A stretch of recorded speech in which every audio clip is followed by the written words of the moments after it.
वैराग्य विद्या निज भक्ति योगा शिक्षार्थमेक पुरुष पुराना श्री कृष्ण चैतन्य शरीर धारी कृपाम्बुदीर्य तमहं प्रपद्ये मूकं करोति वाचालं पंगुं लङ्घयते गिरिं यत्कृपातमहं वन्दे श्रीगुरुदीनतारणम् वाञ्छकल्पतरुभ्यश्च कृपा सिन्धुभ्य एव च पतितानां पावनेभ्यो वैष्णवेभ्यो नमो नमः। जय श्री कृष्ण चैतन्य प्रभु नित्यानंद श्री अद्वैत गदाधर शिवासादि गौर भक्तवृंद। हरे कृष्ण कृष्ण कृष्ण हरे हरे, हरे Ram Ram Ram Hare Hare. Hare Krishna. Warm welcome everyone in the study of Srimad Bhagavad Gita. So we'll continue our study from 15th chapter, text 11 onwards. Uh, and before we embark on this again fascinating journey, let us try to prepare our mood a bit. Let us try to set up our approach. It is utmost essential to prepare the mood going into the practice of Krishna consciousness. Utmost essential to prepare the mood going into japa. To have a vision, a mood, and understanding how we approach japa, how we approach any service we do, and all this should become our natural vritti, the natural tendency. Na? Every facet of the practice of Krishna consciousness should become our natural proclivity. It should become our natural life as such. We should not be then thinking, okay, this is Krishna conscious, I should be doing it like this as Krishna conscious. And for a sadhaka, for a devotee, everything is Krishna conscious, or it should be it studies, be it job, be it raising family, be it doing business, be it traveling, whatever, it should not just have a slant of Krishna consciousness, we should dovetail our entire life, our very existence to be fully Krishna conscious. Whatever we do, fully Krishna conscious. Um, and a sadhaka is one who what? Sadhaka is one who is Hari, Guru, Vaishnav, Kripa, Akankshi. One who is hankering for the mercy of the Lord, the divine couple of the Lordships, and then elevated personalities of Shri Guru, of Mahapurush, Mahajan, uh, and Srimad Bhagavatam 12 Mahajans are mentioned, right? 12 authorities are mentioned. Lord Brahma, Lord Shiva, Narad Muni, Kapila Dev, Sukdev Goswami, Yamraj Ji, Prahlad Maharaj, Janak Maharaj, Bali Maharaj. Likewise, there are 12 authorities, Mahajans are mentioned.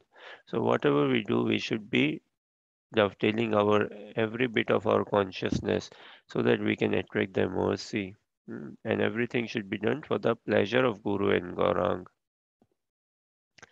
So mood is utmost essential, mood in reading, hearing, practicing Krishna consciousness, and we want it to become a natural state of ours. Means we want to go beyond mind deep. If we are just on the platform trying to control mind and practice Krishna consciousness, then uh, then we have a long way to go. So we don't want to be just throughout struggling with mind control and senses. No, we have to surpass this stage and go beyond intelligence also. Uh, Not just relishing the philosophy, say. Go beyond intelligence. Go beyond any uh, kind of ego platform. And completely on the platform of soul proper. We have to come out. So now every bit of our existence should be Krishna conscious oriented, or rather proper fully Krishna conscious situated. So with this light, whatever we do, it should be Krishna conscious only. So with this light, there's this question. Uh, in life, what should I aspire to be? A genius or lucky? Lucky meaning fortunate as well, say. Huh? So what should I aspire to be in life? What should I aim for? How should I shape myself? How should I prepare myself in this journey of life? Do I want to come out as a genius? Should I work upon? Should I meditate, put energy, thought, and efforts in becoming a genius? Should becoming a genius be my goal, or should becoming fortunate be my goal? This is the question. And again, when we say genius, Krishna conscious genius or Krishna conscious fortunate. So think about it, and if you have any thoughts or comments to share, then please share. Fortunate, Prabhuji. Okay, Rajshi says fortunate. Renus or someone else were saying something. Yeah, Hare Krishna. I was thinking maybe it's good to have a like balance between two. Sort of like is it definitely like you have to like kind of work hard, but also like with you also have to be fortunate. So it's hard to explain. But yeah, I think it's something like that. Okay, okay. So yeah, we need genius as well. We need intelligence as well. No, we need to be smart as well, and we need to be lucky as well. So a bit of both is we aspire for, huh? Hmm. Any other thoughts?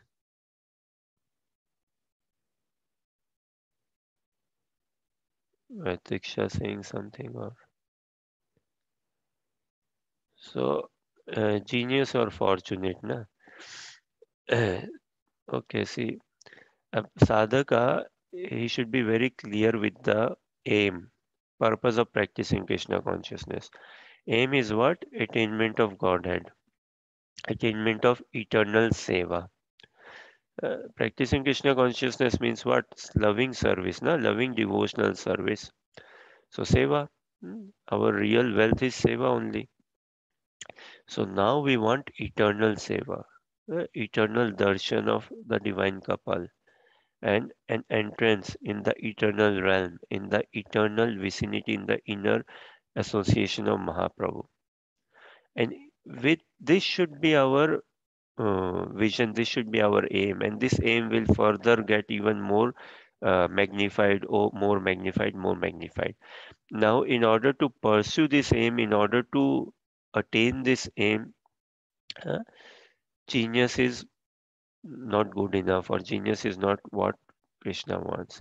Uh, it is fortunate because this aim can be attained only by being fortunate, and by being fortunate meaning you're telling Krishna that Krishna, I'm not genius enough. uh, then only Krishna will make us fortunate. Otherwise, genius has a problem. If I try to act ingenious, I may end up trying to act a bit smart. Krishna says, na, tesam satata yuktanam bhajatam pritipurvakam. Dadami buddhi yogam tam yena mam upayanti te. So Krishna says this in Bhagavad Gita 10.10. Renas, you should check it out. Krishna says in Bhagavad Gita 10.10, Tesham satata yuktanam bhajatam pritipurvakam. Tesham means they. Satata means always. Tesham satata yuktanam bhajatam. So those who worship me and those who reach out to me, those who cry out for me, those who serve me, satata, always. What? Priti purvakam, with love. Dadami buddhi yogam tam. Dadami, I give. Buddhi yogam tam. I give them the intelligence. Buddhi yoga is equal to bhakti yoga. I give them the intelligence. Dadami buddhi yogam tam. Yena mam upayanti te.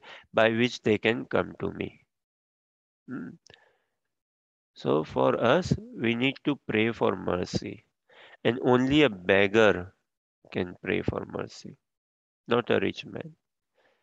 I need to consider, I need to understand I'm a beggar, complete beggar in Krishna consciousness. If I want to attain real wealth, I need to understand that how miserable, how fallen, how impure, how shelterless, how dependent, how uh, conditioned am I. Such a poor soul am I.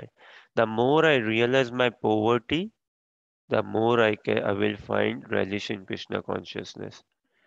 The more I relish my poverty, the more good fortune will come about. Those who have attained Krishna, they have attained through this cry out only, through seeking mercy, not through their genius. Uh, what good is that genius? We can never approach Krishna saying him, "Oh Krishna, look how genius am I. I've constructed this temple for you." Actually, Krishna will laugh. Uh, We do not want to sound as any doers. We want to sound as instruments in the hands of Guru and Gaurang. So we want to understand the mood, the desire, the mind of Guru and Gaurang and follow that.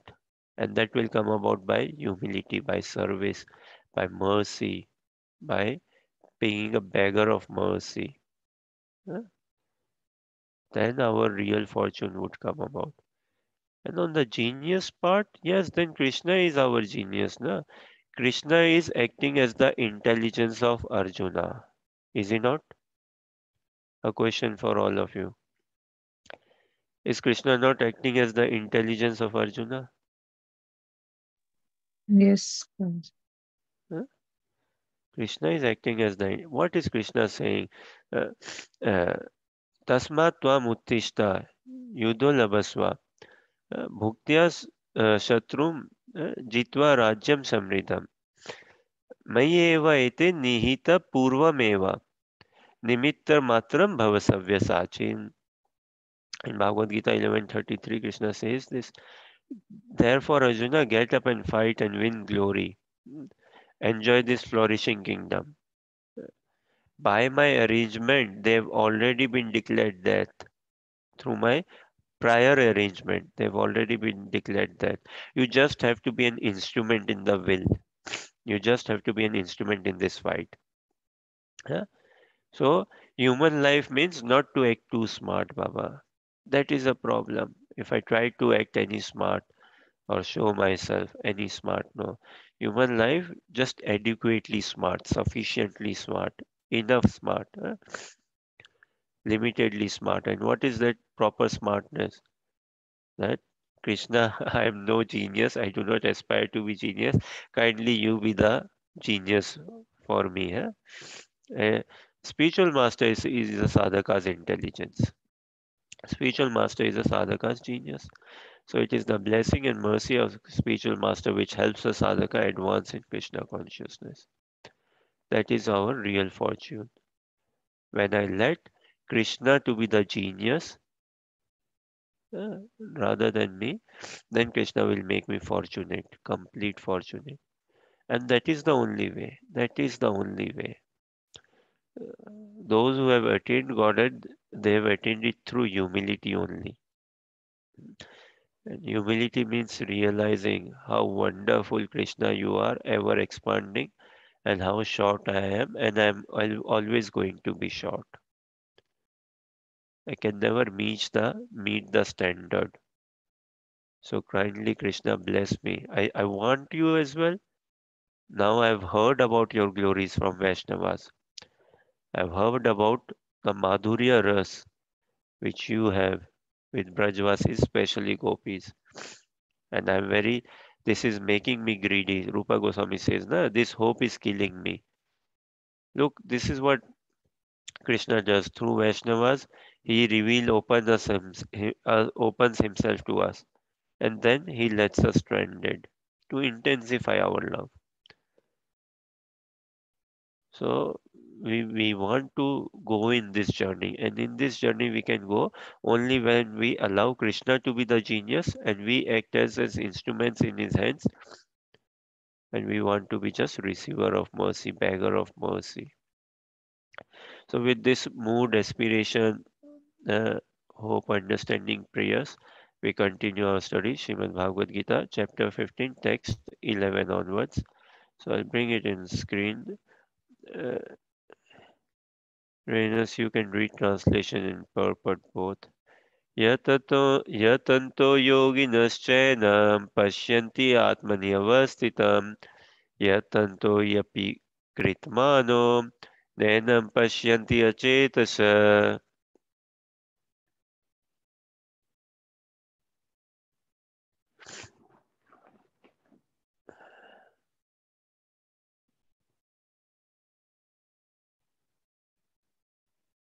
Should I read the translation? Yes, please. Okay. The enduring transcendentalists who are situated in self-realization can see all this clearly. But those whose minds are not developed and who are not situated in this self-realization cannot see what is taking place, though they may try.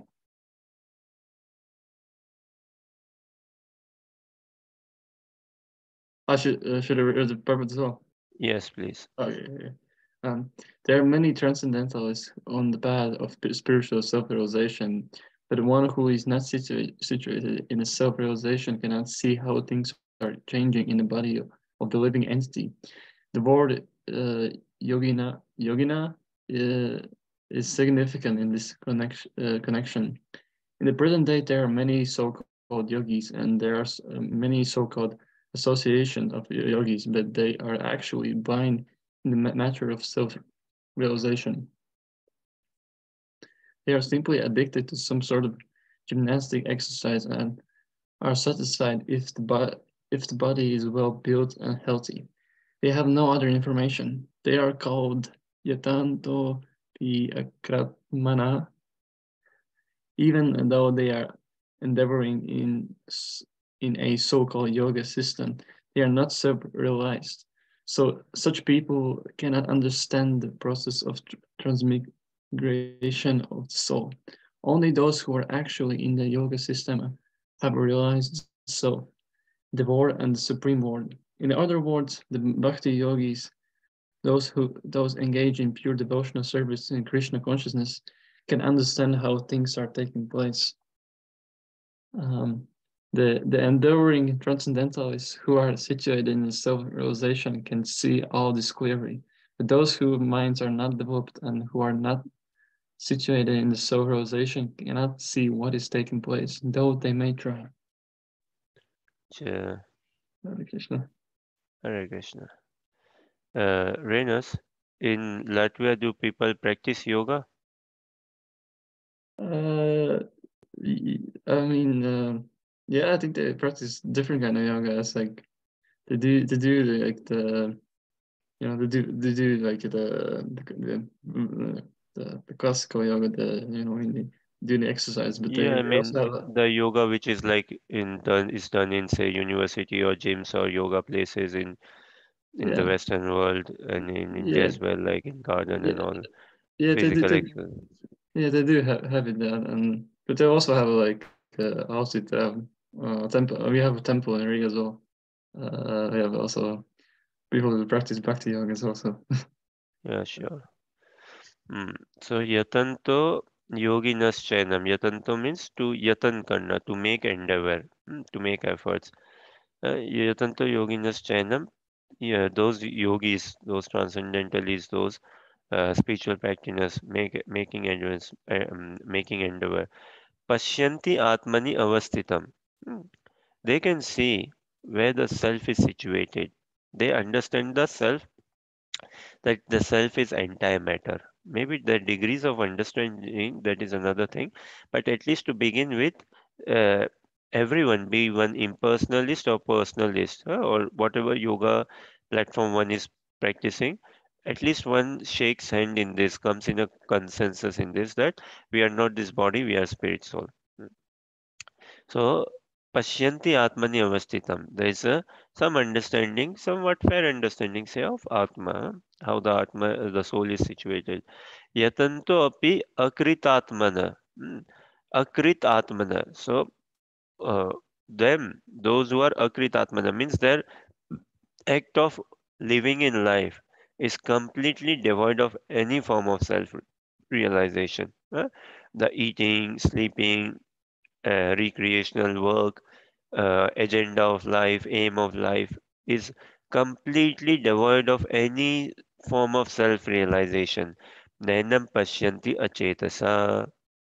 uh, They cannot understand. Their minds are not developed and they cannot understand what is taking place. See, is it not such a astonishing and this inconceivable, astonishing, or in a way like amazing or say admiring or not admiring but amazing. See, many work in hospitals, huh? Doctors, nurses, patient staff, and all in general. And in hospital, there's in any hospital, any part of the world, there is some regular chaos going on, isn't it? Now, many hospitals, child is born or child born and passes away, or people are dying in hospitals. But then look, this is the nature of Maya. Those working in hospitals, college, nurses, and all, many of them actually become very cold and numb. Seeing that's daily, but it doesn't really make people a bit emotionally effective. To begin with, yes, see, and this is a thing I think worldwide. Those who go into studying medicine, doctor study, in the very first year, many students faint. Many students faint. Why? Because they've never seen a dead body. Many of them have never seen a dead body. So seeing a dead body for the first time, huh? And on that body some surgery is done. Wow, seeing that many faint. It really takes some courage. Huh? Then many have not seen even animal bodies or other bodies, huh? And seeing them and doing some surgery and all faint. Many faint. But this is Maya. Maya means adjustment. Uh, Maya means it settles us down. And settling down is a very poor thought in Krishna consciousness. Krishna consciousness is ever elevation of our consciousness, it's not ever excellence. We can never afford to settle down. And Maya does what? Makes us settle down. So even if someone is studying or working as a doctor or nurse, and seeing not that on a daily basis, but yet pashyanapi na pashyati, seeing that, but they struggle or do not believe that there is life after death or body and soul are different. No, no, not at all. So much they see all these complications and real life, no, but they become numb. It is observed, and I'm not saying everyone, but most of them become quite numb. Uh, uh, and how say uh, then later on they start seeing as a life or bodies as what just like tissue or some bones or some flesh. Uh, so even abortion, yeah, some doctors do not mind at all. Yeah, okay, we can do easily abortion, give us some money in a legal sense or in an illegal sense. It's just a tissue until the child takes some shape. It's just a tissue, bone, flesh, and all. So let's um, clean it. Uh, and there are various such names also called for it. Look how science in general, medical science or world in general, material world will come up with such names, and those names like uh, in Vedic culture still abortion means what? Garbhapat. Na? Garbhapat. So that is a heavy word. That is a heavy word. And Bhrun Hatya. है कि नहीं? Bhrun Hatya means killing the child in the soul. But in many other kind of, how best to say academic modern science, how it is dealt, it is very much cover up. Abortion, what does it mean? An English word. More of an English word which has got a meaning. But Garbhapat directly says, Bhrunatya directly says. Yeah. Now, uh, likewise, so much of names for this meat. I don't know what name, but there's something called a steak, right? Now, steak is what? Maybe horse meat or whatever meat. But it is not called like, okay, this is this meat. Steak, call it, give it some names. Uh, Snake, steak, and sausages. It is pig meat, I believe, but no, sausages. All such names so cover up that an animal is killed, this is butchering, this is killing an animal, and this is an animal's leg which we are eating. This is an animal's, say, hands or whatever body parts, say, blood, but no, call it, give some different name. So Pashyanapi na pashyati. In Srimad Bhagavatam, Sukdev Goswami says, Dehapatra kalatradishu. Dehapatya kalatradishu. Atmasenasya asatva api. Tesham pramato nidhanam pashyanapi na pashyati. 2:14. Those who are very much in bodily identity of life. Dehapatya kalatradishu. So body and related with body, children, wife, home, and all that, becoming too attached in them, and they consider them to be as life or saviors altogether. Everything is sheltered or attached to that only material understanding of family members uh, uh, and everything things associated wealth and other things. And so much so investment is done that people become mad. Tesham pramato nidanam. Pramato means mad. Too attached, too mad, intoxicated, illusioned, or lost. Nidhanam. Tesam pramato nidhanam. Pashyanapi na pashyati. Although they are able to see, but not still cannot understand. Like Yamraj asked Yudhishthir Maharaj, right? We know in Mahabharata, Yudhishthir Maharaj's all four brothers were taken over by Yamraj for some pastime, some reason. Now, Yamraj, then Yudhishthir Maharaj came and Yamraj asked him, say, okay, I will ask you some questions. If you can answer, then I will free your brothers. Huh? So, okay, so one of the question, what is the most astonishing or amazing thing in this world? Yudhishthir Maharaj said that. How come? Well, look, everyone is dying. Momentarily, we are dying. We are living in the past. Is it not? Momentarily we are dying. Gone, this second gone, gone, gone. Our body is changing every moment. We are giving up this body in this life itself. I've given up my child body. Uh, so momentarily we are dying, we are giving up our body, and finally this body will attain what? Be consumed by fire or earth or wild animals or water. But this body has this destination only. So momentarily and otherwise also people are dying. But still no one is very much worried or concerned or doesn't find a solution about it. We all are so living happily that yes, I will be alive tomorrow as well. Uh, Again, once uh, a Brahmana came to, I believe a Brahmana he was, or some person came to the kingdom of Yudhishthir Maharaj. And Yudhishthir Maharaj was quite occupied, busy, and getting late. So Yudhishthir Maharaj said, "Okay, what is your application or question? So you come tomorrow actually, and I will help you tomorrow." Something like that. Yudhishthir Maharaj said that it is getting quite dark. I'm running out of time, or I have more things, something. So I cannot address you just now. Why don't you come tomorrow, and I will solve your problem tomorrow. So hearing this, Bhima hearing this, he blew a trumpet. He blew a loud drum, and he declared, "What? Oh wow! Our brother Yudhishthir Maharaj, he has conquered time. He has conquered death." Yudhishthira said, "What do you mean conquered time, conquered death?" "Well, you just promised him that come tomorrow, and I will sort you out. I will clear your doubts or address your problem and give you some solution." Which means what? You are very sure that you are going to live tomorrow. And you are very sure that this person is going to live tomorrow. You are so sure that you are able to procrastinate. uh, You are able to procrastinate your kingly duty. Someone come within say official hours, and you are telling him, "Come tomorrow and I will do it." So which means you have conquered time, you have conquered that. You are very sure that you will be seeing the tomorrow's morning sun.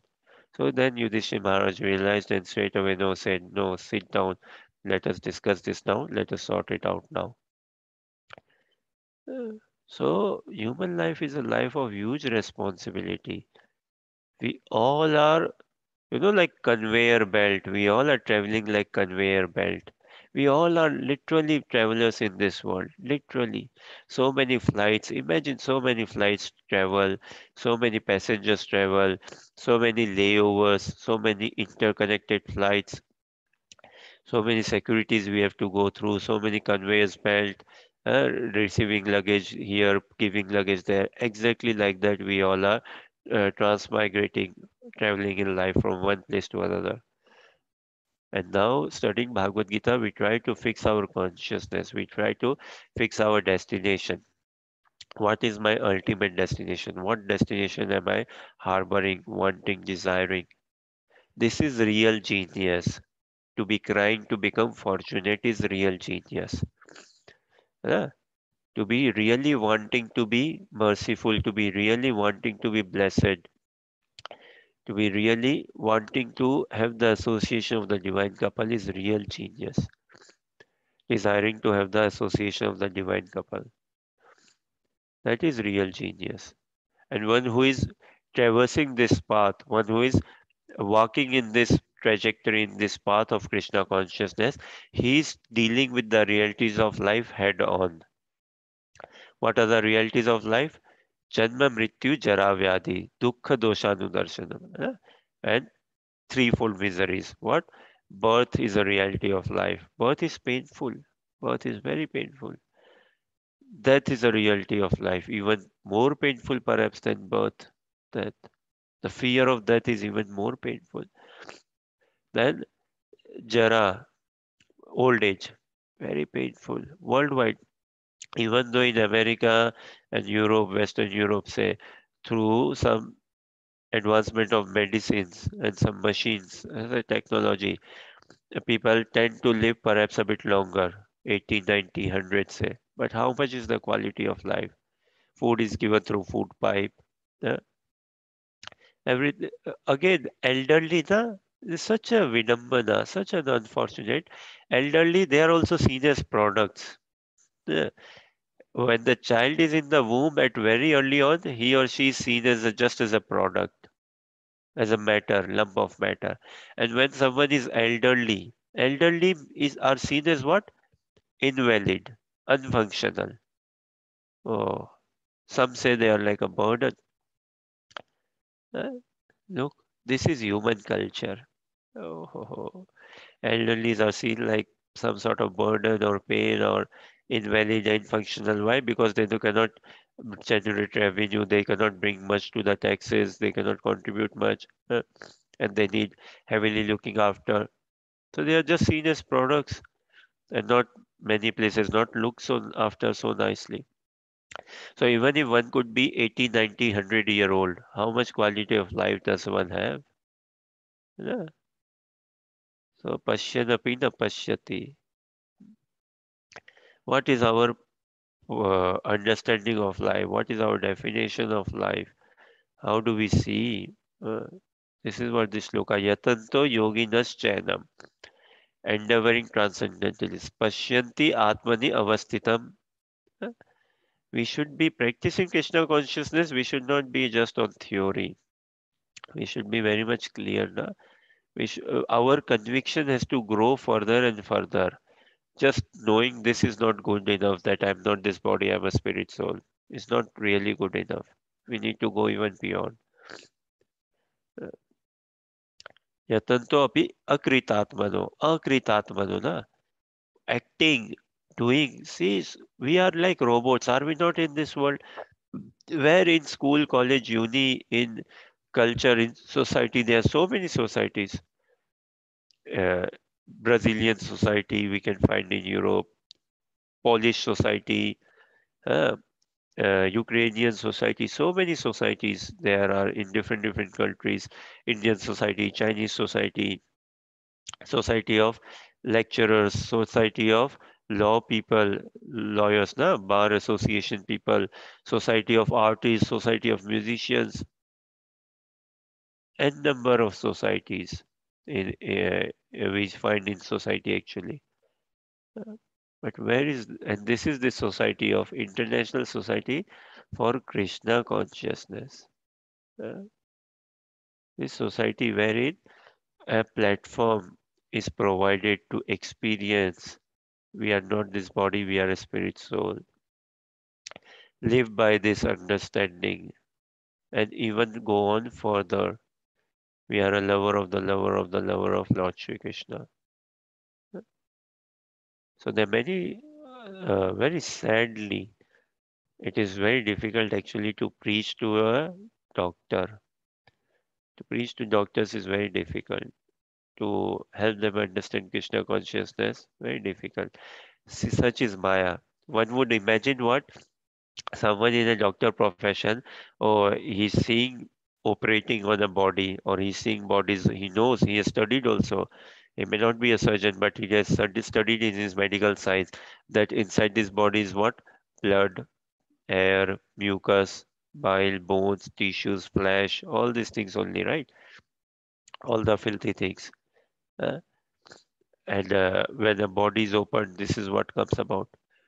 But he struggles to see what is life, what is consciousness. Who is that which is igniting this body? What is the difference between a dead body and a living body? A doctor, externally speaking, should be able to see, right? Oh, there's a dead body, there's a living body, yeah. And a doctor is someone who can see Bhagavad Gita through, externally speaking. Na? A soldier is someone, because soldier deals with life risk. Na? Doctor deals with life risk. Lawyers, police person, but it is to preach them is very difficult. To preach a lawyer, to preach a police person, to make him a devotee, very difficult. To help him understand Krishna consciousness, to pass on. That is Maya. So covered up, so covered up. Our consciousness so covered up. And we think, okay, I'm doing a good job by being a doctor, I'm doing a good job by being a lawyer, engineer, I'm helping the society. So Bhagavad Gita is not to live in cover up. No, there's so many yogis na in this world. Yeah, at one point and even now, India was the highest manufacturers of God. Even now, I think India is one of the leading manufacturers of God incarnations. And so many God incarnations, many come from Bengal, West Bengal, or many come from Odisha as well, and different parts of India. Some parts are quite prominent in manufacturing God. But this is not yoga. That's not real yoga. So all such workings, na, our schedule in life, our school, college, uni, life after uni, marriage, family, raising children, and then going into maturity, old age. The way society runs by and large is very Avedic, is very Akritatmana. It is not to help. No one understands that I'm this body, I'm not this body, I'm a spirit soul, and how should I act and live. So Narad Muni teaches in Shrimad Bhagavatam, first canto, fifth chapter, 17 and 18. He gives this valuable instructions. Tyaktva swadharmam charanam bhujam harer bhajan apakvo athopatet yado tato yadi yatra kwa bhadram abhudamushya kim ko vartho apto abhajatam swadharmata. So, what good point is there if one could be the best lawyer, best doctor, best engineer, uh, best prime minister, uh, best in whatever one's field career say, but he couldn't start his Krishna consciousness, couldn't practice his Krishna consciousness. What good is of that? Khoda pahar nikli chuya. No more than that. Tyakta swadharmam charanam bhujam hare. Taktva means giving up. So giving up one's swadharma, one's own occupational duty, which is to love and serve Krishna. Charanam bhujam hare. For the engaging in the lotus feet of Lord Shri Krishna. Charanam bhujam hare. The lotus feet of the Lord. Hari. Bhajan apakvo. Apakvo is not fully fructified, raw, not still matured fully. Still no problem. If one is struggling in Krishna consciousness is much better than being a best karmi. What would we like? Again, a question. Would we like to be the best karmi or a very struggling devotee? This is a question.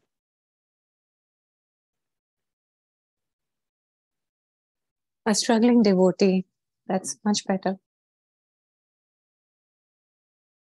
Raji, what would we prefer? Would we want to be the best karmi in this world? Uh, or for that matter, even the best say Nishkam Karma Yoga, uh, like selfless charity in a way, but which is Achyuta Bhavavarjitam, which is devoid of any love, any appreciation towards Krishna. Would we want to be that sort of best karmi or a very struggling devotee? Very, very struggling devotee. Devotee. By all means, 100% sure, we would like to be pray to be a very struggling devotee than being a best karmi. In this chapter itself, again, Nashkarmyam api achyuta bhavavarjitam. 1:5-12. Narad Muni says, Nashkarmyam api achyuta bhavavarjitam. Na shobhate jnanam alam niranjanam. Na na shobhate. Nashkarmyam means selfless.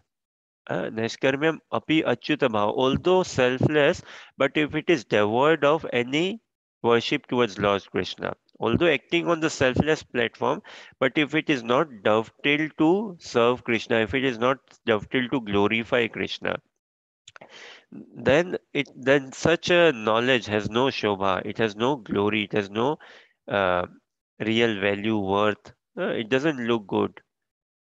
And alam jnanam niranjanam. That knowledge is like not at all free from designations. Kuta puna shashvat abhadram ishvare na charpitam karma yadapi akaranam. So what Narad Muni again saying here is that even if one could be the say the best karmi, but if it is or the best selfless, na Nobel Peace Prize award winner, but if he does not know, if he does not convinced or propagates, promotes, understands, lives by this philosophy that God is the supreme controller, God is the supreme enjoyer, God is the supreme provider, and we are just like an instrument in the hand of God, and whatever we do should help us come closer to God. This basic minimum, if is not known, then it is no good. No good. So that is what Narad Muni also saying. Taktva swadharmam charanam bhujam hare. Bhajan apakvo. It is much better to have kacha pakka bhajan than being the best karmi. Bhajan apakvo atho patet tatho yadi. Yatra kwa bhadram abhudam musyakim. Kovartho apto na bhajatam swadharmata. What good is there? Yatra kya kwa va bhadram. Whereupon what sort of what good is there? अभूदा मुष्य की को अर्थो आप तो भजताम स्वधर्मता. So there's no point going in that direction of life. Definitely not. So we need to understand real knowledge begins when we know who we are. Are we this body or a spirit soul? Look, again, some professions they really allow one to see. And now I believe biomedical science is very top, very hot. At one point, even now, I think mechanical engineering at one point was very prominent, even now also, but now more of technological engineering and going is to be taken over by artificial intelligence, data science, business analytics platform, all this, and biomedical science is going to take over, has already taken over. So many diseases coming, and we think that we are advancing actually, that we are curing diseases. Are we curing diseases or are we coming across newer and newer diseases? We are always behind time. Material world means always behind time. We always have to catch up. Oh, coronavirus came. Now catch up with it. Huh? Come up with a medicine for coronavirus. Next, something else will come. And look how these diseases are also named. Huh? In 2008, was it, or 12? In the UK, I think it was more mad cow disease. A disease was named as mad cow disease. Apparently, eating beef, some people were getting some disease. So call it what? Mad cow disease. Now, is the cow mad? No. It is us who are making the cow mad by giving improper food to the cow, by very Avedic, unnatural, forcefully milking, forcefully making the cow fat. Using in Western world, uh, animals are seen more of a product of machines, huh? More of a product for the satisfaction of our tongue. So with such knowledge, understanding, with such mood, aspiration, we can never understand like some spiritual really. So for us, for anyone, Krishna consciousness is non-sectarian. It is not a religion in this sense. It is not at all. Yeah. So for anyone to advance in this non-sectarian mysticism, he should be very careful of his diet, of his food intake, of his sleeping habits. What food should I take? Because animal food, if I am consuming, I'm consuming suffering. Also, plant food is also I'm consuming suffering, but it is much lesser suffering than consuming animal food. And this is why plant food was also no good, but better than animal food. And best is offer the food to Krishna. Patram pushpam phalam toya. We offer it to Krishna and then honor it. That becomes prasad. Spiritualize the food. Okay, any thoughts, questions, or comments?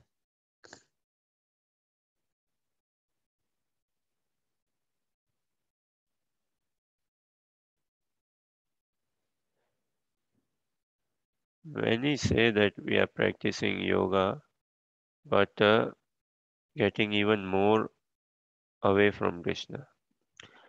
Krishna says in Bhagavad Gita 250, Buddhi yukto jahati ya, ube sukrite duskrite, tasmad yogaya yujyasva, yoga karmasu kaushalam. That कर्म की कुशलता, where lies the uh, kushalta means the art of good work. Uh, where does it lie? It lies in which brings us closer to Krishna. But look, the way society arranged, the way we function and all, I don't think so we are getting any closer to Krishna. Our food intake and the sources from where we get our food, McDonald's and other places, so many such places, uh, outside food, all such, we are getting, rather than getting a bit awakened, we are going more in lower consciousness, more in lower consciousness. So it is actually a human life is a life of heavy responsibility, heavy responsibility. Then we take just uh, by not taking good association, we just take life to be casual. In India, people just take it casual. No? They may know we are not this body, we are a spirit soul, but just make mock of it, make fun of it. It is such a irony. It is so unhealthy, so saddening. In around the globe, someone who is practicing bhakti or spirituality for that matter, he many a times becomes a joke for others. Na? People just take them lightly. Oh, these are sentimentalists. What do they know? Who is escaping from the realities of life? A yogi, is he escaping? Or someone who is not practicing yoga? A yogi does not indulge in drinking. He does not indulge in illicit relationships. He does not indulge in killing, meat eating, and all. He does not indulge in uh, gambling and all. He's seeing the life head on, purifying his consciousness, controlling his mind, senses, anger, everything, channelizing his energy further and further higher. And someone who is not doing that and engaging in other these activities, eating, uh, meat eating, animal killing, and intoxication, illicit relations, and gambling, and all, he's escaping from the realities of life. But where is the escape? Law of karma is going to catch. This is why actually a practicing sadhaka's role also becomes very important. It is not to blame someone, not to put a blame. No. माँ के गर्भ से कोई साधु थोड़ी ना बनता है. No one is a born saint. ना? We were also very rough. We are still rough. But it is the blessing of devotees which help us understand somewhat Krishna conscious, somewhat appreciate and somewhat practice Krishna conscious. So we should be very compassionate and pass on that compassion upon others. But reality has to be spoken out with a unbiased, no ego involved. Uh, Preaching, in order to preach, humility and knowledge has to be intact. One could be speaking strong, na, but one need not be offending. Okay, any thoughts, questions, or comments?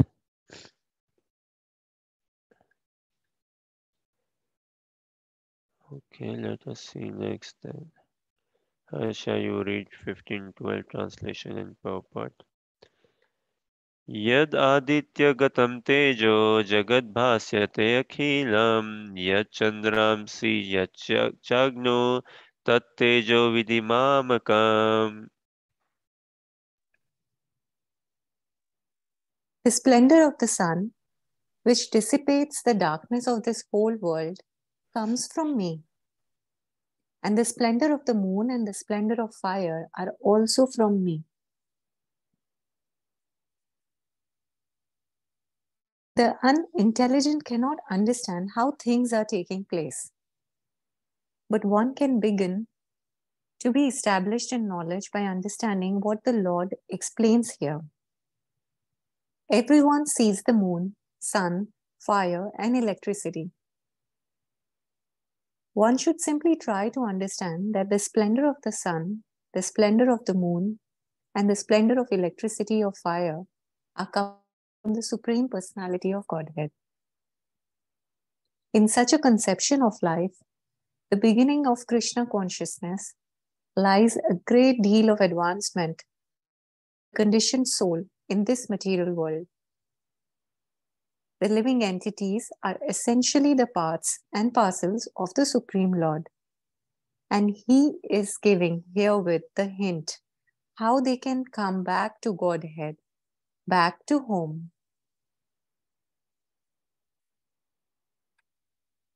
From this verse, we can understand that the sun is illuminating the whole solar system. There are different universes and solar systems, and there are different suns, moons, and planets also. But in each universe, there is only one sun. As stated in Bhagavad Gita 10.21, the moon is one of the stars. Nakshatranam aham sasi. Sunlight is due to the spiritual effulgence in the spiritual sky of the Supreme Lord. With the rise of the sun, the activities of human beings are set up. They set fire to prepare their foodstuff. They set fire to start the factories, etc. So many things are done with the help of fire. Therefore, sunrise, fire, and moonlight are so pleasing to the living entities. Without their help, no living entity can live. So if one can understand that the light and splendor of the sun, moon, and fire are emanating from the Supreme,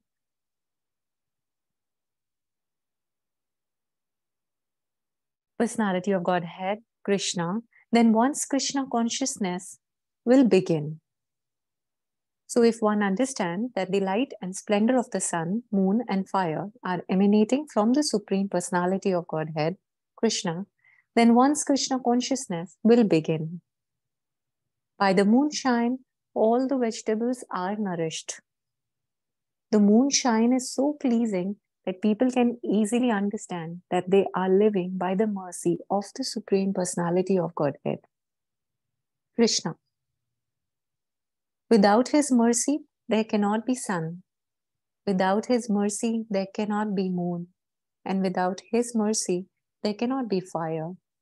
And without the help of sun, moon, and fire, no one can live. These are some thoughts to provoke Krishna consciousness in the conditioned soul. And see how merciless we are, huh? Yes. How ungrateful we are. True. What is translation? The splendor of the sun, which dissipates the darkness of this whole world, comes from me. And the splendor of the moon and the splendor of fire are also from me. Haribol. See how this ungrateful again we are. Na? We do not even care. It is actually a bit of a reality, no joke. Many in Western world see what? Where does rice come from? From supermarket. America, I think in America, Walmart is popular. In other Western world, some other supermarket chain is popular. Where does rice come from? Here. Where does chips come from? Potato come from? Vegetable? Or from Brazil, Spain. Tomato from there.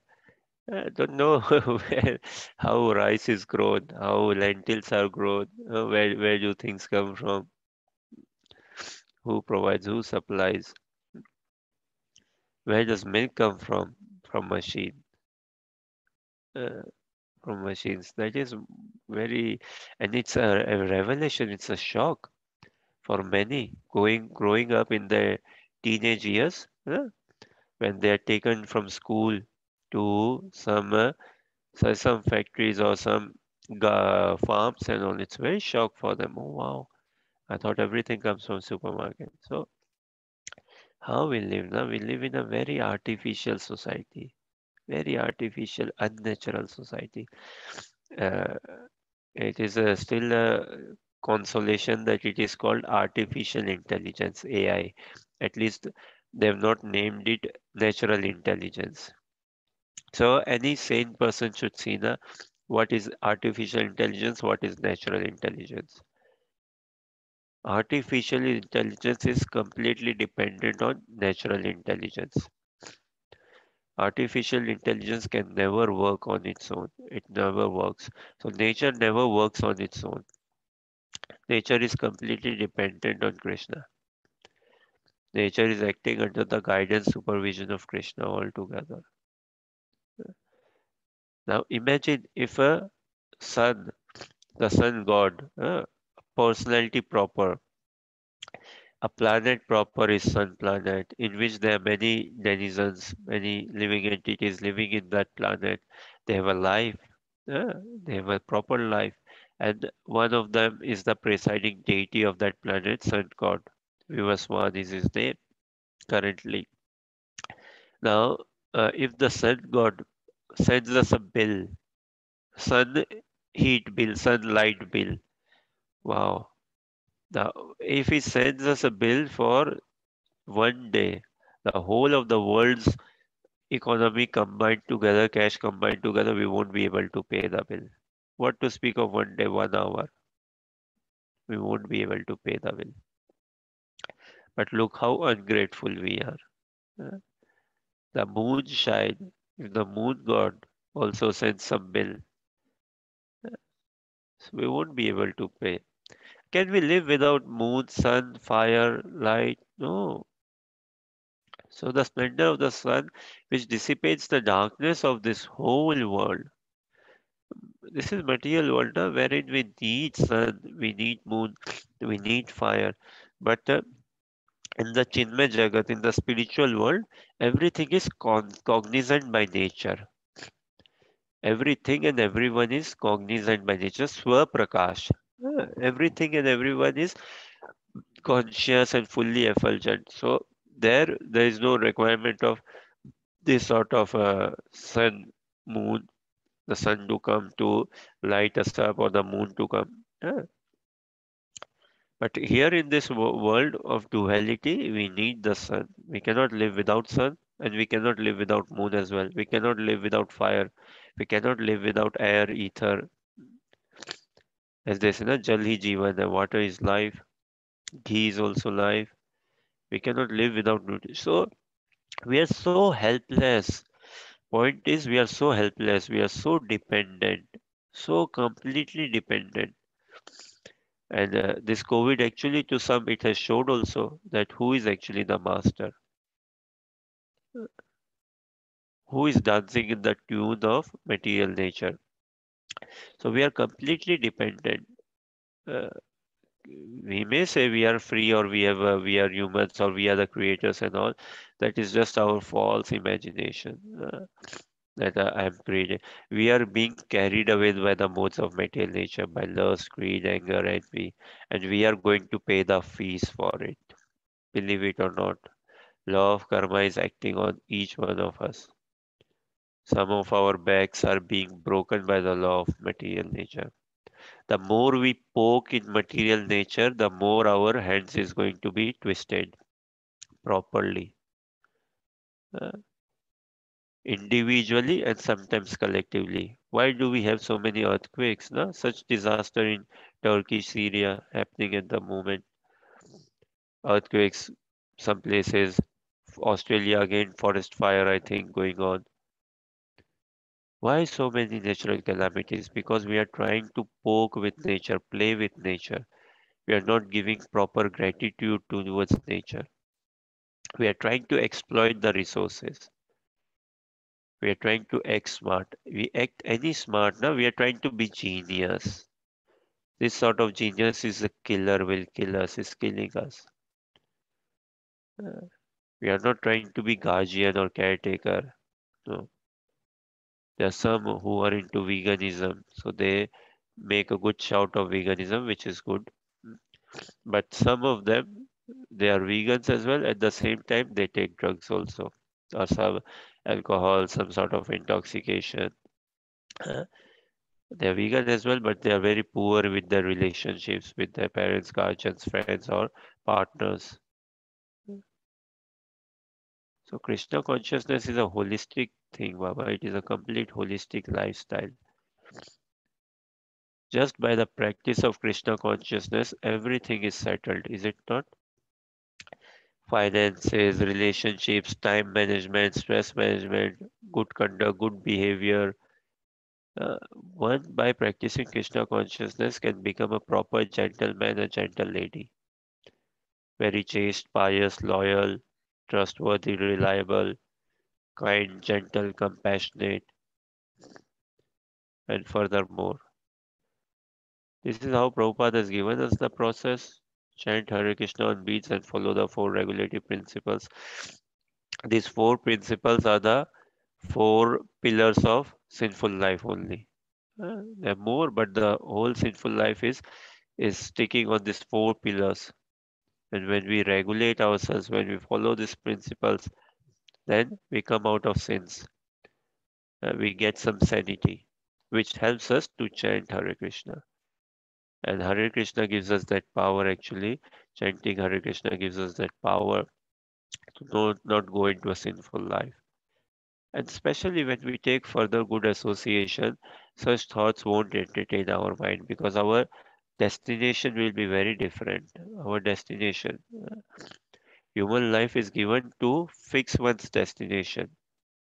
Human life is given to clear one's destination. What destination do you want to attain? And that's ultimate transcendental destination is not dependent on the immediate destiny. Immediately I could be destined. Destination for the body is that. Destination for the soul proper is actually Golok Vrindavan. Every human life has got this potential. Now in good sadhu sangha, this potential has to be ignited. It has to be captured. It has to become my ultimate focus, my only focus, only goal, only aim in life. Rest is all like passing time, doing studies, jobs, family, and all. Everything like a passing time, catering to this ultimate destination. This life we do not want. Prabhupada doesn't want us to be half baked, half cooked devotee, half hearted. So, no, we want to go the full journey. So, Bhagavad Gita is not some just religious book. No, It's not some book to solve problems. Uh, It's not some book to give us hope, light. That's very undermining. Okay, it is fine, some sort of appreciation, but real charm of Bhagavad Gita has to be understood. How caring, how kind, how concerned Krishna is, and look how ungrateful we are. Do we ever say thank to Krishna? No. Do we ever say thank to the sun god, moon god? No. We only challenge, or we only ask God, who are you? Or where are you? Do we ever ask, how are you? Uh, So many times we have asked, right? God, who are you? Uh, In a bit of a challenging tone. Uh, Where are you? Come on, show yourself to me. Where are you? Or sometimes when things are not going in our way, God, where are you? Uh, Or as it shows in Bollywood, na आज खुश तो बहुत होंगे तुम. We exhibit our anger on God. We do. We exhibit our frustration on God. Challenge God. Who are you? Where are you? Why are you? All this. Do we ever care to ask, how are you? We are more into God, what can you give to me? Very less into God, what I can give to you. What should I give to you? What do you want from me?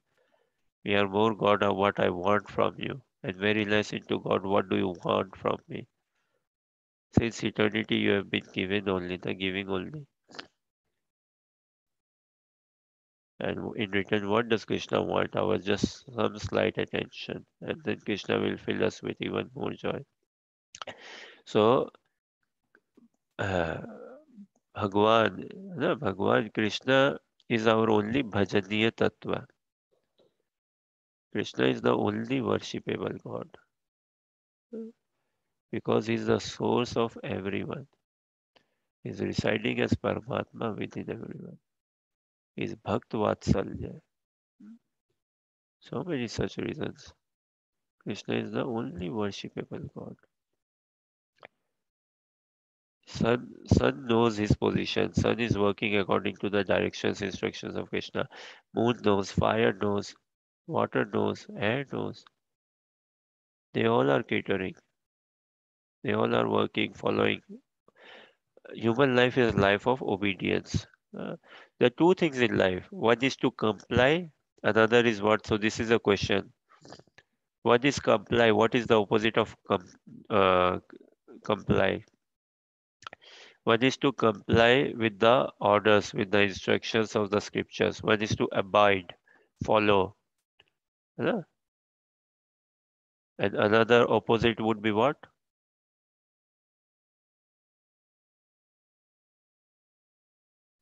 One is to comply, abide by, follow the message of the scriptures, Bhagavad Gita, Bhagavatam. And opposite of this would be what? Disobey, It could, maybe? Oh, sorry. Hare Krishna. Okay, It disobey. could be disapproval. Disapproval is better, nice word. Yeah. Yeah, disobey also. Any other?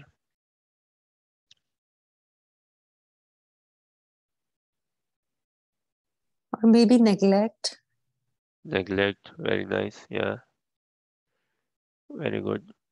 So one is to obey, comply, follow, understand, live by the principles, the message of the scriptures, by the instructions. Another is disobey, give our disapproval, neglect. Another is revolt, exploit, complain.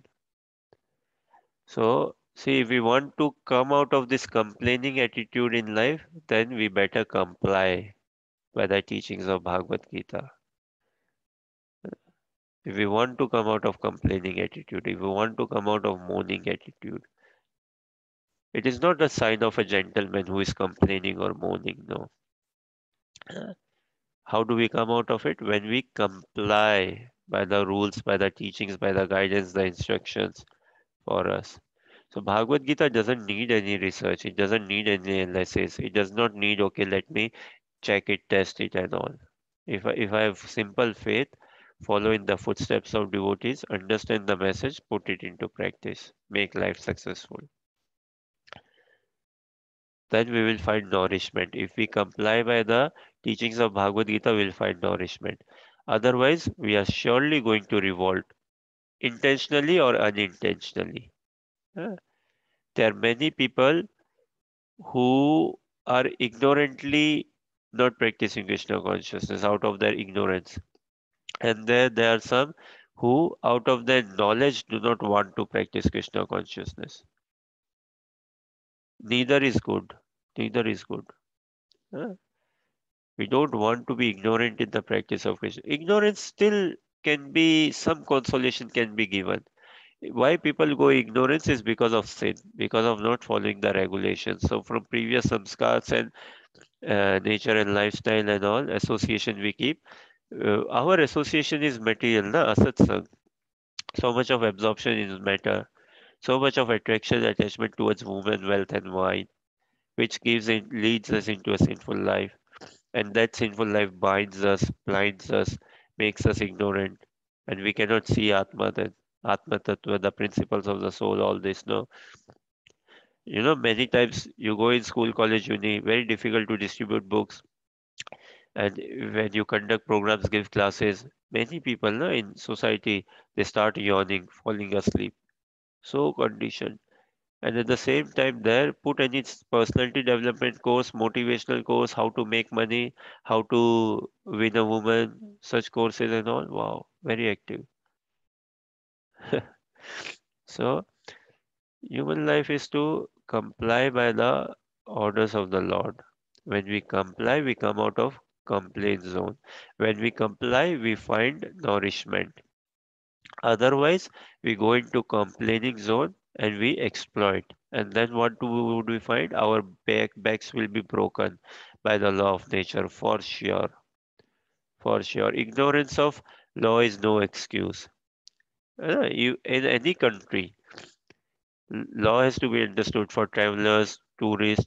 You go in Japan, tourist travelers, there are so many laws that that could be well okay in your country, but in Japan not okay. Yeah? In China, so many things which could be okay in your country but not okay in China. In America, there are some things which are okay in Europe but not okay in America, and people have to pay the fine. So ignorance of law is no excuse. I cannot say I was just ignorant and I played with fire. You know, this all meat eating and all is like playing with fire only. Not following regulations is playing with fire. So ignorance of law is no excuse. One is being ignorant, and another is knowingly ignorant is offense. Yeah. Something consciously ignorant, consciously not doing, consciously breaking law is offense. Sometimes a judge gets to know that actually the person was ignorant, he can give some consideration in the punishment. But if the judge knows that he was intentional, no, no good. Yeah. So we don't want to be neither ignorant nor consciously wrong. No, we we want to be pure practitioner of Krishna consciousness. So following in the league of devotees, in the footstep of devotees, we will find nourishment and give up our exploitative mentality. Any thoughts, questions, or comments?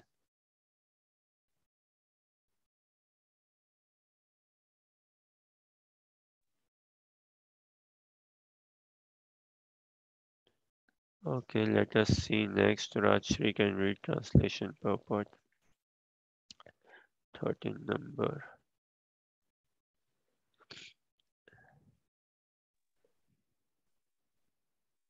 कामविश्य च भूतानि धारयामि अहमोजसा पुष्णामि चौषधाभिः सर्वा सोम भूत्वा रसात्मक. Hare Krishna. I enter into each planet, and by my energy, they stay in orbit. I become the moon and thereby supply the juice of life to all vegetables.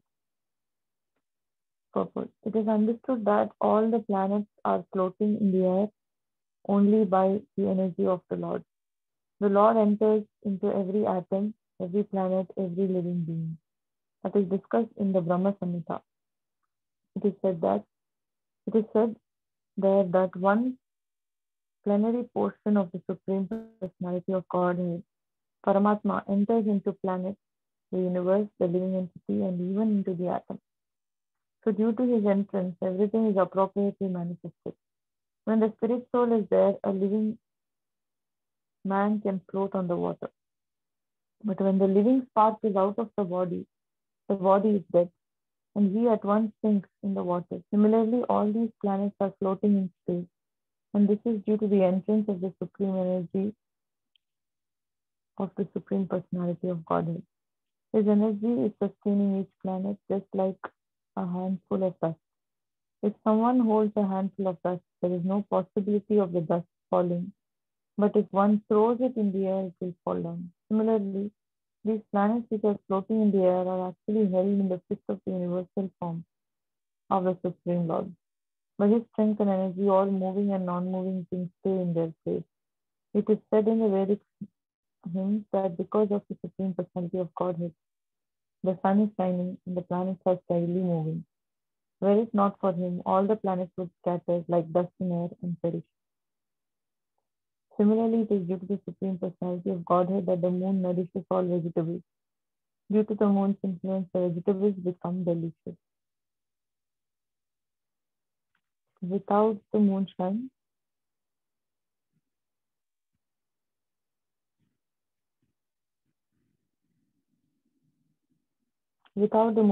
the vegetables can neither grow nor taste succulent.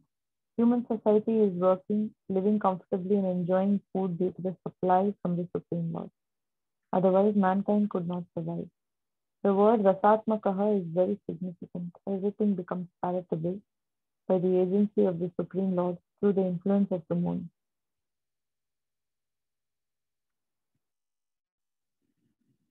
Translation: I enter into each planet, and by my energy they stay in orbit.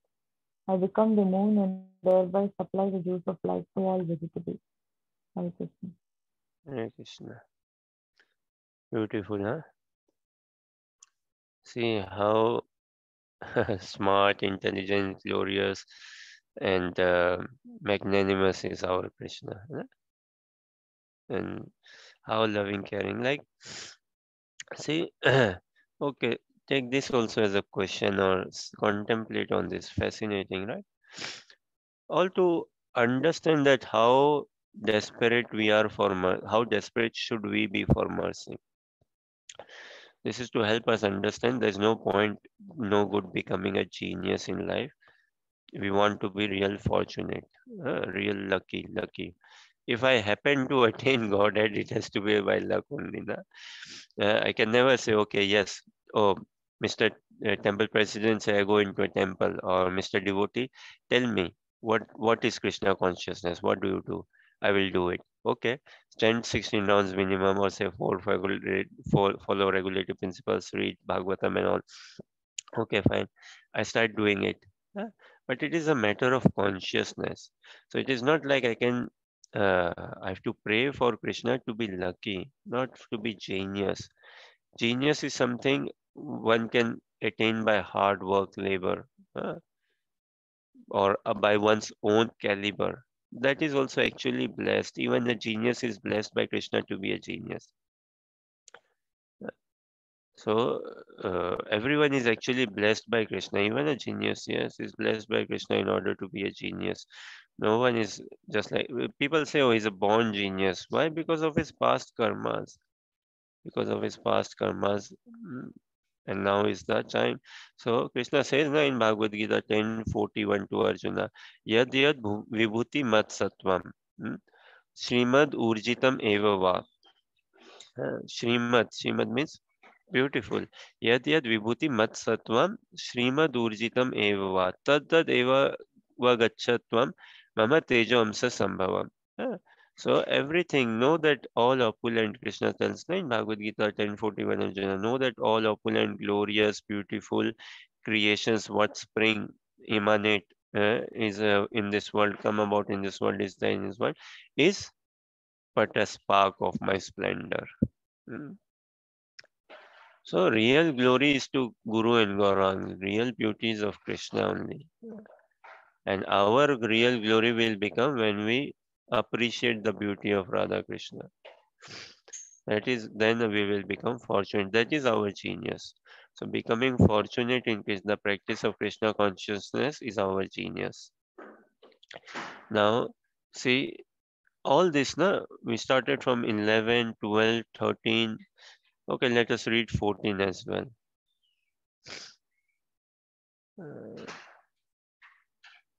And then we try to discuss.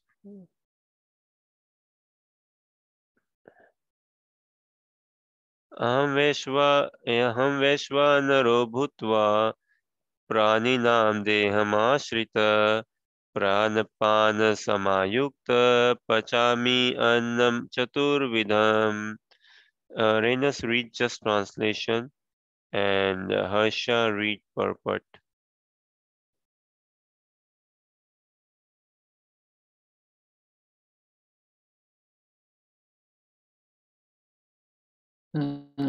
Yeah, Hare Krishna. I'm the fire of the digestion in the bodies of all living entities. And I'm joined with the air of life, outgoing and incoming, to digest the four kinds of foods.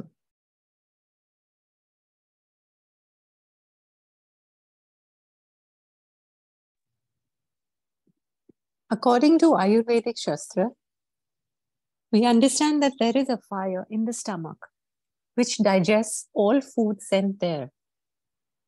When the fire is not blazing, there is no hunger. And when the fire is in order, we become hungry. Sometimes when the fire is not going nicely, treatment is required. In any case, fire is representative of the Supreme Personality of Godhead.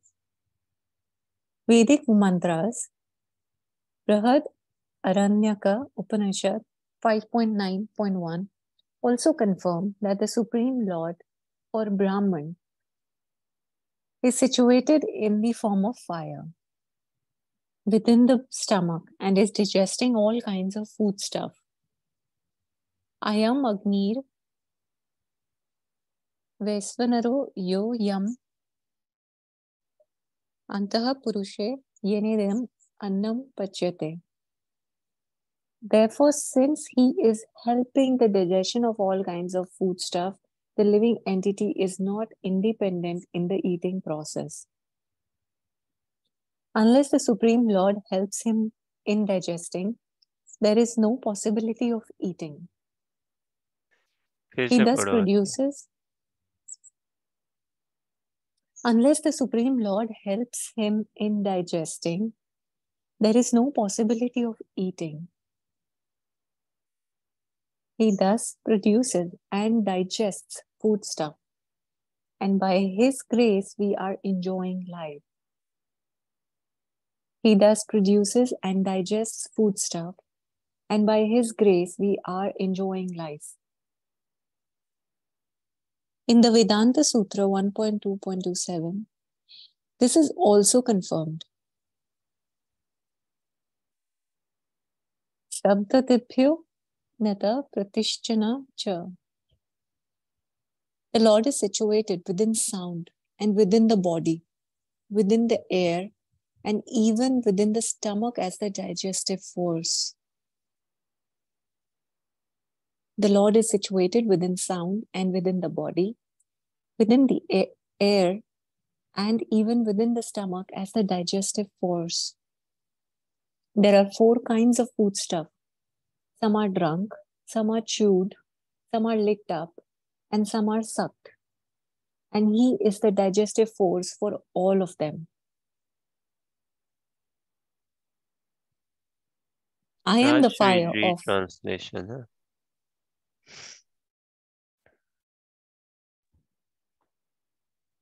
I am the fire of digestion in the bodies of all living entities, and I join with the air of life outgoing and incoming, to digest the four kinds of foodstuff.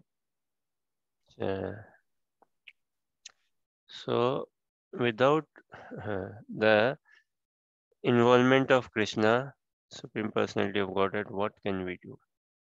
Look, how much Krishna loves us. This is the eternal bond. Ito narsingo, parato narsingo, yato yato yami, tato narsingo. Prahlad Maharaj captured this. He knows Narsinga is here, Narsinga is there. Wherever I see Narsinga. Narsinga Madhim Sharanam Prapade. Bahir Narsingo, Hridayer Narsingo. Narsinga Madhim Sharanam Prapade. Externally, internally, throughout. So, we say now we are independent, there is no God exists, everything by arrangement and all. What is by arrangement? Is this by arrangement? Krishna is declaring, I am the fire of digestion in the bodies of all living entities. Do we know how food is digested? So, see, reading these shlokas, they should all help us understand we are so helpless. All this should point us what? The glory, the supremacy of the Supreme Personality of Godhead Krishna. One of the message of Bhagavad Gita is Krishna says, I will say this in Hindi, and I won't do the English translation. Krishna says, "अरे दीवानो मुझे पहचानो, है ना? कहाँ से आया मैं हूँ कौन? मैं हूँ डॉन, मैं हूँ डॉन, मैं हूँ डॉन." है ना? A popular Bollywood song. So one of the message of Bhagavad Gita is that Krishna is this is the message of Bhagavad Gita. Krishna is the Supreme Personality of Godhead. And look at his kindness. Everywhere we see, we'll find the kindness of Krishna. It would have been so harsh, right, had Krishna not given us Bhagavad Gita. God himself personally coming and speaking himself this sublime message to us, revealing, identifying himself to us for our benefit. So the message of Bhagavad Gita is what? Mere Lallu Lal, understand your limits and be within your limits. My dear living entity, my dear part and parcel, kindly understand your limit and be within your limit. But no, we want to act smart. So, and that is where problem begins. Krishna is doing all this and he doesn't want credit, and it's not like to show, look how great I am doing this and all. No. He wants just our loving relationship. In love, there is not this contemplation or mood or ehsan, indebtedness. Krishna doesn't want us to feel like, okay, he is doing a mercy upon us or indebted. He's doing like a debt, no, ehsan. No, Krishna, that he is doing a favor upon us. No, out of natural love, Krishna is doing this for us, has done this arrangement. And all such things, they should invoke some awe, reverence, worship. More than that, Krishna wants us to have a heart-to-heart relationship with him. Do we understand again how food is digested? The teeth of a lion, the belly of a giraffe, the neck of a giraffe, the belly of an elephant, how it works, everything. The belly of an ant. Look now, how ant has a stomach, a belly, ant eats, ant also multiplies, reproduces, right?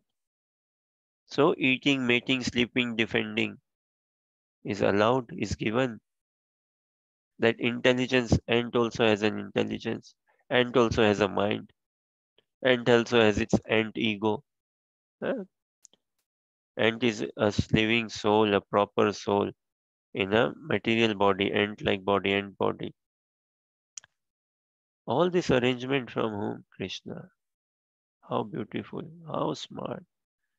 So all this should bring a sense of awe and reverence for sure, worship for sure, and furthermore help us fall in love with Krishna. Such beautiful translation, right?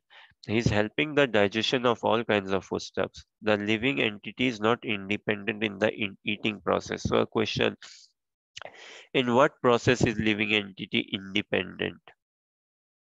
Are we independent in any sense?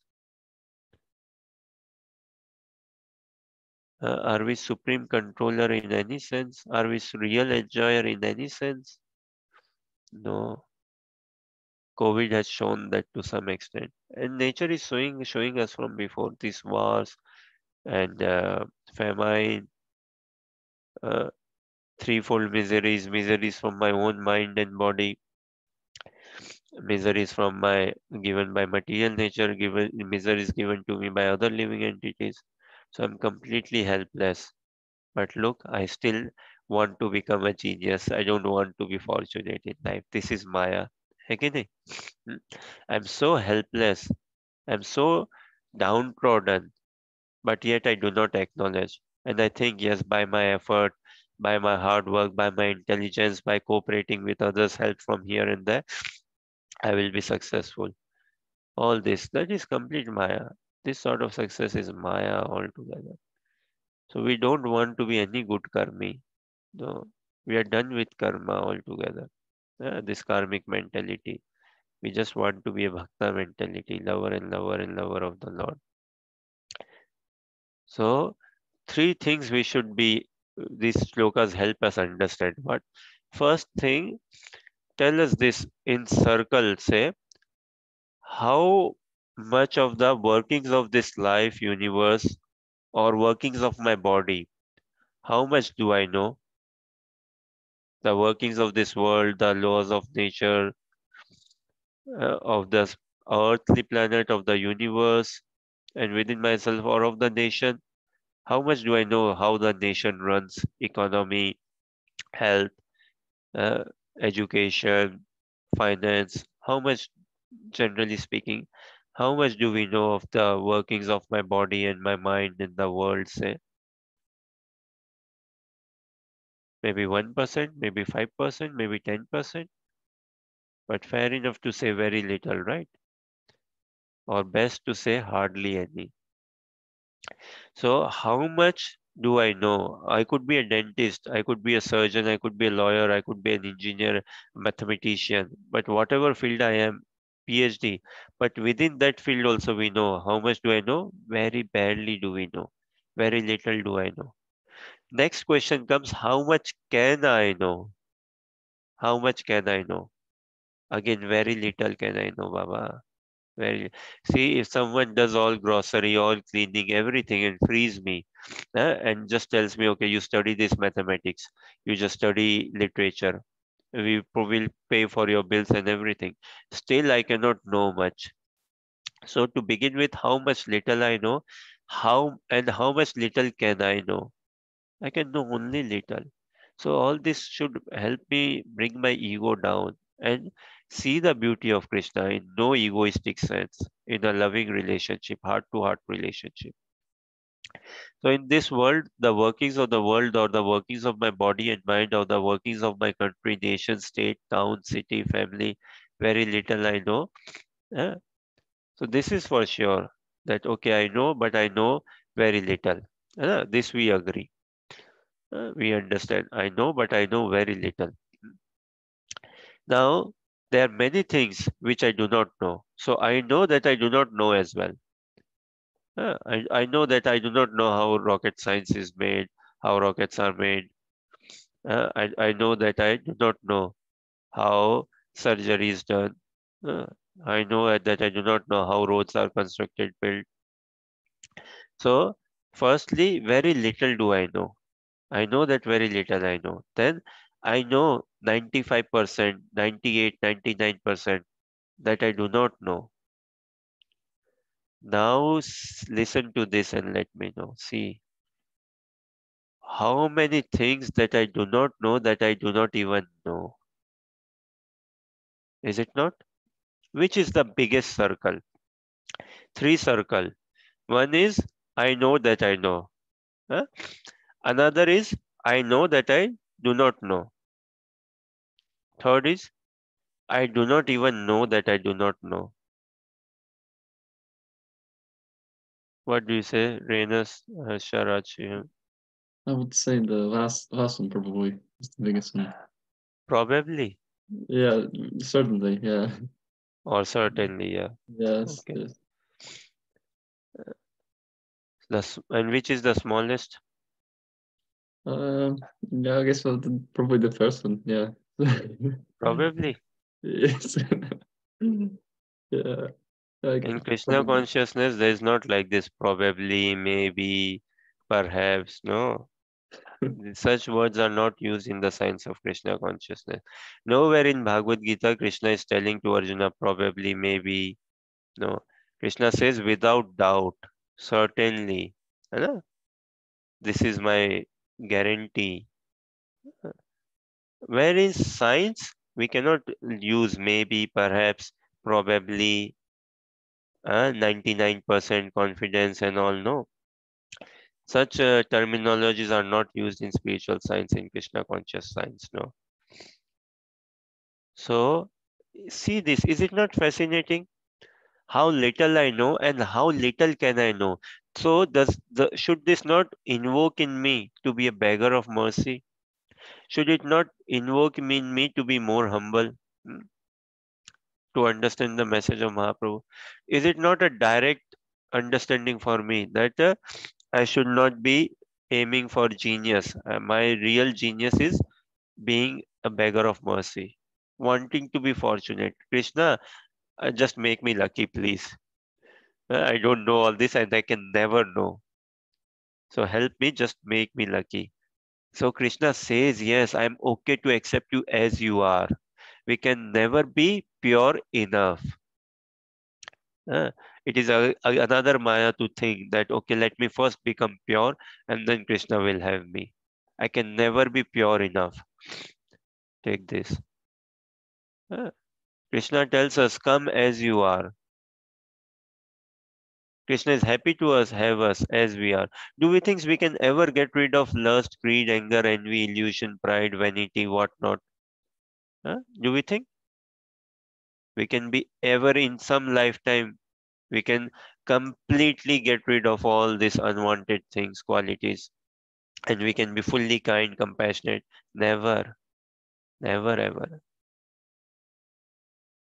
So, purity is in realizing that I am not pure enough and I can never be pure enough, which only this realization will invoke grace. And no one can have Krishna, attain Krishna without having this grace. Huh? We need grace. And what is this grace? To acknowledge that Krishna, I am not pure, I understand, yet I am striving. This does not give me the license to not strive to become further pure. Yet I am striving, but Krishna, doesn't matter how much I strive, I will be falling short. I will always be short. So Krishna, you also know I can never be pure enough. And now Krishna knows. It is a question for me to understand. Do I really understand that I can never be pure enough? Then I can surrender myself fully. This is what Krishna says. Just surrender unto me. So surrender that I can never be pure enough fully. I can never know. Huh? Hardly can I know. And what is the worth of my knowing? See? But I'm so stuck. I'm so adamant with my material education, with my material intelligence, with my material strength, with my material aims, aspirations, attachments, house, property, money, bank balance, uh, all these dreams. So, and still I'm so stuck up in the mundane, traditional way of living, school, college, uni, everything in that bhed chal, in the shippish mentality, proper typical shippish mentality. Krishna doesn't want us to live like a sheepish mentality. No. Huh? So how little I know and how little can I actually know? Very little I know and I can know no more. I can know no more. So it is wisdom to claim that I can know no more. Only a puffed up person will want to be acting genius. Oh, let me work it out. Let I can know. I can know no. I can know more. Then Krishna says, okay, fine, you are on your own then. Now, this thing we never want to tell Krishna. We never want to hear from Krishna this thing. This should be like a thunderbolt in our ears, in our heart. to listen from Krishna, to listen from devotees, to listen from spiritual master. Okay, fine, you are on your own now. Now that you know it, you are free, you are on your own. Huh? We don't want this sort of freedom. Who wants freedom from Krishna? Who wants to have this free will independent of Krishna?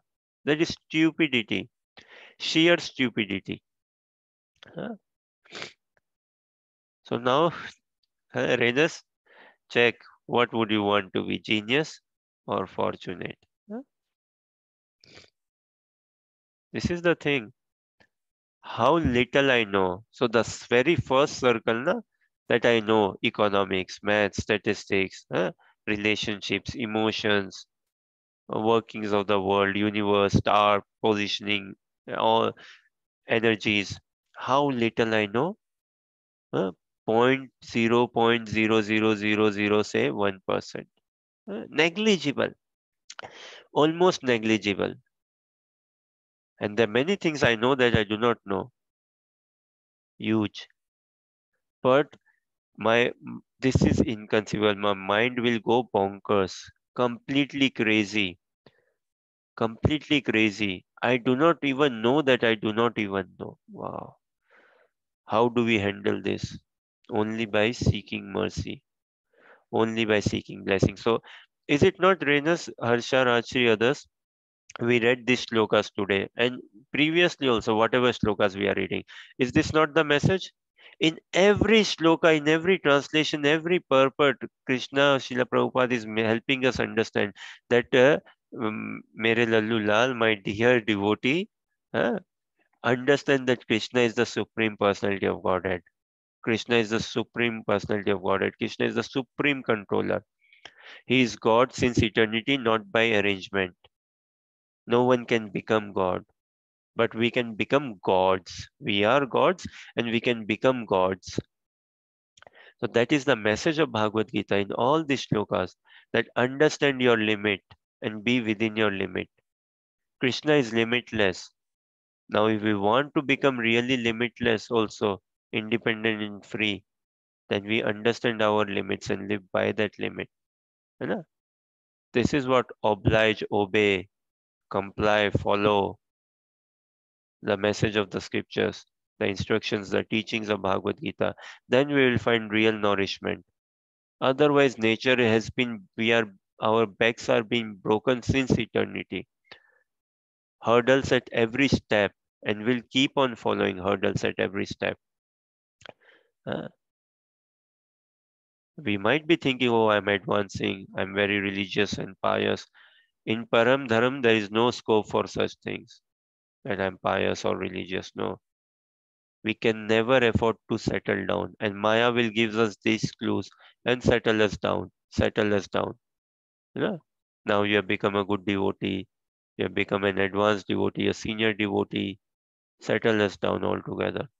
Settling down is a uh, very heartbreaking thought in Krishna consciousness, very unpalatable.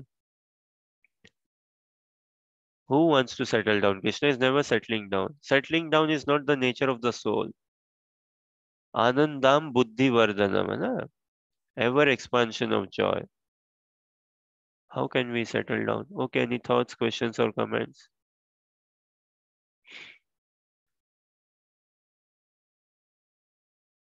So Bhagavad Gita is such a transcendental message.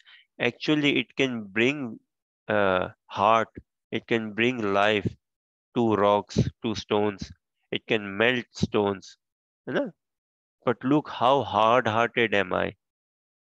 Even after reading Bhagavad Gita, myself doing japa and living in association of devotees, still it is not penetrating my heart. It should really cut across my heart, pierce my heart altogether. Who is stopping? I myself. What is coming in the way? My offenses, not more my sins. Sins are okay, sins are still fine, but offenses. So I need to understand how to associate with devotees. Yeah? We said na in the beginning, Hari Guru Vaishnav Kripa Kankshi. We are seekers, we are aspirants of the mercy of Hari, Guru, and Vaishnava. So we are not just after the mercy of the Lord. Higher than the mercy of the Lord is mercy of the spiritual master, Hari Guru. And not just like, okay, I have my spiritual master and I have Krishna, and now I'm performing devotional service. I'm doing bhakti. Huh? I have been initiated. Diksha, I've taken Diksha, formally initiated. No, Hari Guru Vaishnava. That is the complete package. That is the complete package. I can never ignore Vaishnavas. I can never ignore Guru Maharaj. I can never ignore Krishna. Now, if I want to really excel, this is what we need to pray for. Hari Guru Vaishnav Kripa Kankshi. Then Krishna will do mystery, all the charm and everything in our life. Imagine the highest joy in realizing my lowness. This is the paradox. The more I realize how low am I, that fortune is my becoming high. That is my geniusness. To realize that I'm not a genius. Again, the paradox. है In society is deemed what? Okay, realize your geniusness. You are a genius. In Krishna consciousness, I want to realize how pauper am I? How ungenius am I? Krishna is the genius, Baba.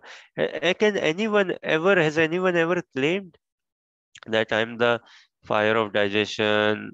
I join with the air of life, outgoing and incoming, to digest the four kinds of foodstuffs, the sun and moon, everything splend a spark from me. I enter into each planet and by my energy is destroyed in orbit. Huh? How are the planets floating and not having accidents? Krishna is controlling them. They are fearful of Krishna. The cosmic affairs, there are cosmic managements appointed who are all working under the directions of Krishna. But us in this earthly planet, human beings, we need not, Krishna doesn't want us to be engaged in such cosmic affairs. Krishna wants us to be engaged in loving affairs. And we are very blessed to be born in the land of, in this earthly planet. Lord Brahma, Lord Shiva, other demigods, they glorify someone who is born as a human life in the earthly realm. And in Vedic culture, if I find little bit of my attraction in, I've got a little bit of faith, I should exercise that faith in association of devotees.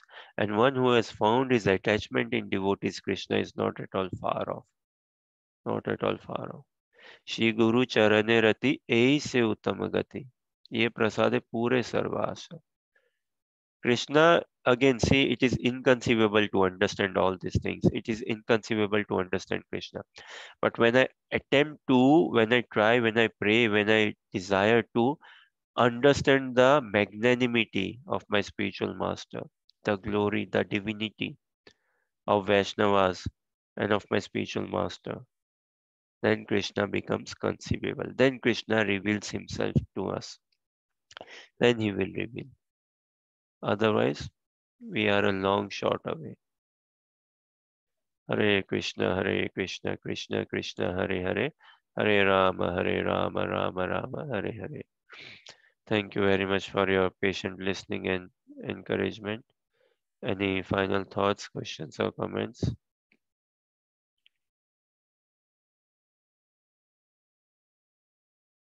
So, yes, Renus? Yeah.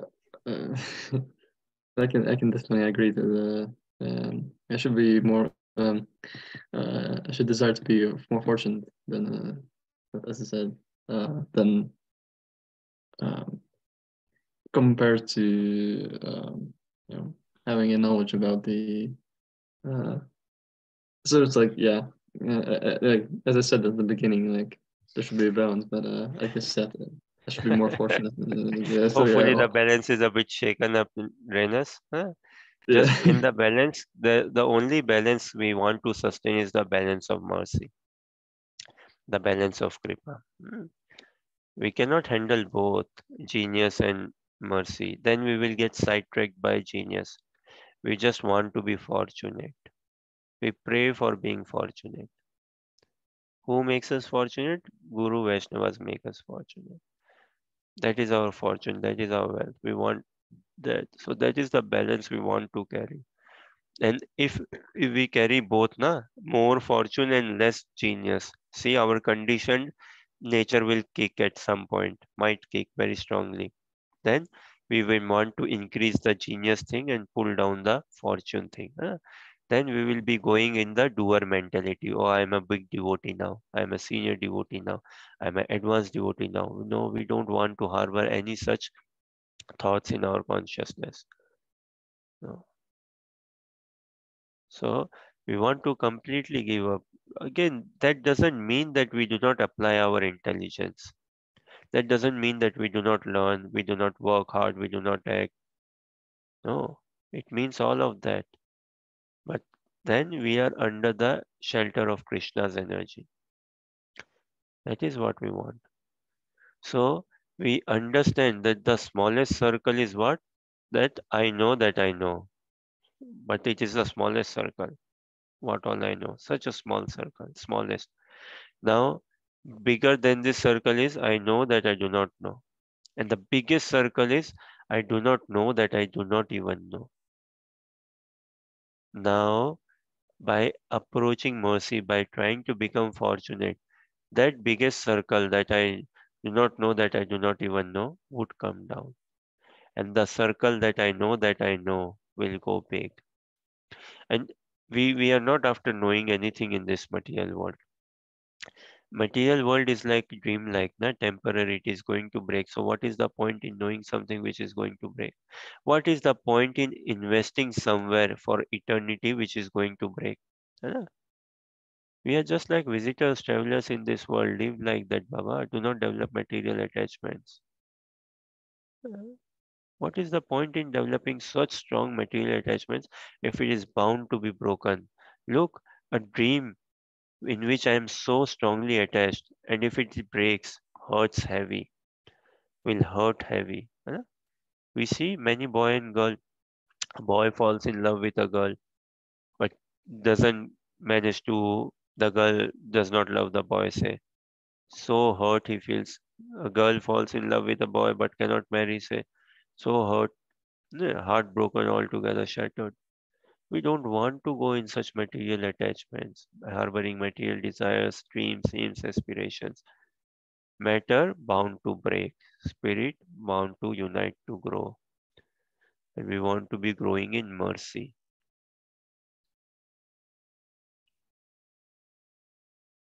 Okay, Rena, sorry, were you saying something further?